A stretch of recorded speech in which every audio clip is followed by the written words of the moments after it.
High বন্ধুরা, আমরা দীঘা যাচ্ছি। এবারে আমরা বাসে যাব, তো তার জন্য আমরা স্প্ল্যানেডে চলে এসেছি। এটা শ্যামলী পরিবহনের বাস। এই বাসটাই আমরা এখানে টিকিট বুক করেছি।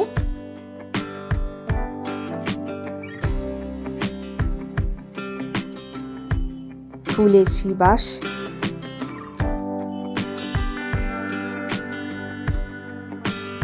নিচটা ওদের এখানে লাগেজ রাখার জন্য, এমনি হাত ব্যাগ যেগুলো সেগুলো ভেতরে নিয়ে বসতে পারা যায়, মানে উপরে সিটের ওপরেতে যে র্যাক আছে সেখানেতে রাখার জন্য। এরকম ওরা নিয়ে নেবে, নিয়ে এগুলো হাতে টোকেন দিয়ে দেবে। ওই টোকেন মিলিয়ে শেষে লাগেজগুলো হাতে তুলে দেবে।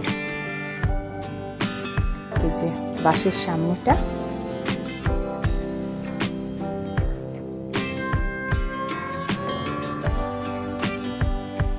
এরপর আমরা বাসেতে উঠলাম।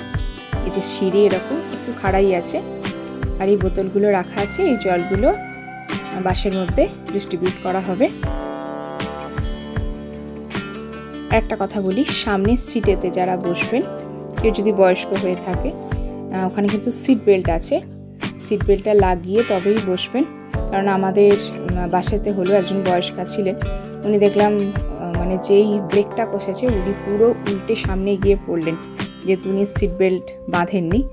আর পেছনে যারা বসছে তাদের প্রয়োজন নেই, বাট সামনে যে বসবে তাদের কিন্তু দরকার আছে। যেখানে হচ্ছে এমনি তো এসি রয়েছেই, প্লাস হচ্ছে মাথার কাছে এক্সট্রা দুটো করে এরকম ফ্যানের রয়েছে, ওটা মুভমেন্ট করানো যায়। আমরা সিটে বসে গেছি। আর একটা কথা বলি, বাসটা কিন্তু বেশ মানে পুরোই ভর্তি হয়ে গিয়েছিল।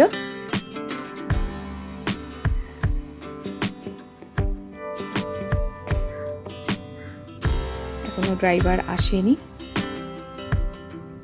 আমরা যে যার সিটে বসে গেছি। বাসেতে একটা জিনিস হয়, সেটা হচ্ছে বেশ ভোমেটিক ভাব আসে, মানে বেশ জার্কিং হয় বাসে। তো আমরা এটা কোলাঘাটে নেমেছি। কোলাঘাটে fresh food hotel and restaurant সম্ভবত নাম, ওখানেতে ওরা হোল্ড করেছিল। তো আমরা টুকটাকি খেয়েছি, কারণ আমার মেয়ে এবং আরও অন্যান্য বাসে যারা ছিল প্রত্যেকেই প্রায় বমি করতে করতে এসেছে। মানে এটা আমার ব্যক্তিগত অভিজ্ঞতা শেয়ার করলাম। কোলাঘাটেই যে এখানে দাঁড় করিয়েছে fresh food hotel and restaurant, এটা কিন্তু এখানে টয়লেটও আছে এবং খাবার দাবার বেশ ভালো পাওয়া যায়। তো বন্ধুরা, ভিডিওটা এখানেই শেষ করলাম।